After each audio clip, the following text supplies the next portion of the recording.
Easy cinema family members అందరికీ నమస్కారము. నా పేరు చిట్టి విద్యాసాగర్. డెమో టాస్క్ మన వారణాసి సూర్య సార్ ఇచ్చినటువంటి డెమో టాస్క్లో పాల్గొనేటువంటి అనేక మంది డైరెక్టర్లలో నేను కూడా ఒక డైరెక్టర్ని.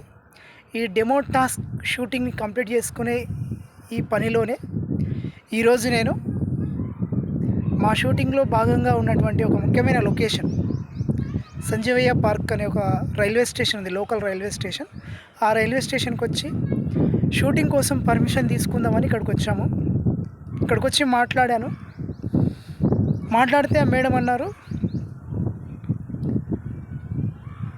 సంచాలన్ భవన్, రైల్ నిలయకి ఆపోజిట్ ఉన్నటువంటి ఒక బిల్డింగ్ ఉంటుంది, సంచాలన్ భవన్. అక్కడికి వెళ్ళి DRM office, divisional railway manager office దగ్గరికి వెళ్ళి వాళ్ళ పర్మిషన్ తెచ్చుకోవాలి, అప్పుడే ఇక్కడ పర్మిషన్ ఇస్తాం షూటింగ్ అని అన్నారు. అందుకని నేను రేపు ఆఫీస్కి వెళ్ళి మాట్లాడతాను. ఒకవేళ వాళ్ళు కనుక పర్మిషన్ ఇచ్చినట్లయితే మేము ప్లాన్ చేసుకున్న విధంగానే ఇదే రైల్వే స్టేషన్లో షూటింగ్ కంప్లీట్ చేసుకుంటాము.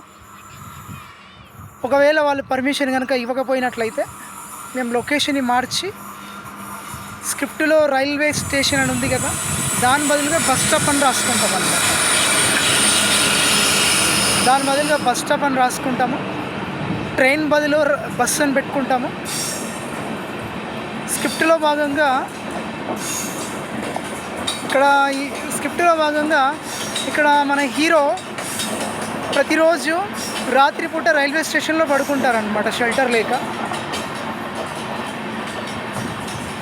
పర్మిషన్ ఇస్తేనేమో ఈ రైల్వే స్టేషన్లోనే షూటింగ్ చేసుకుంటాం. ఒకవేళ పర్మిషన్ కనుక ఇవ్వకపోయినట్లయితే అతను ప్రతిరోజు రాత్రిపూట బస్ స్టాప్లో పడుకున్నట్లుగా మేము స్క్రిప్ట్ మార్చి షూటింగ్ కంప్లీట్ చేసుకుంటాము.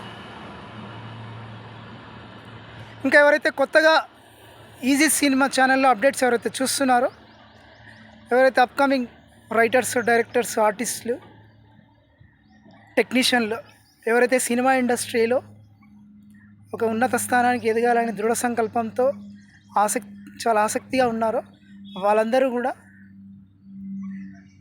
ఈజీ సినిమా ఫ్యామిలీలో చేరండి. ఈజీ సినిమా అనేటువంటి ఒక ఛత్రఛాయలో ఏకమవ్వండి. ఇందులో ప్రయాణం చేస్తూ మన వారణాసి సూర్య సార్ కల్పించినటువంటి మంచి అవకాశం, ఈ మంచి అవకాశం 0 బడ్జెట్లో 2.5 గంటల సినిమాలు తీయడం అనేది ఒక మంచి సదవకాశం. ఈ సదవకాశాన్ని అందరూ కూడా సద్వినియోగం చేసుకోవాలని నేను కోరుకుంటున్నాను.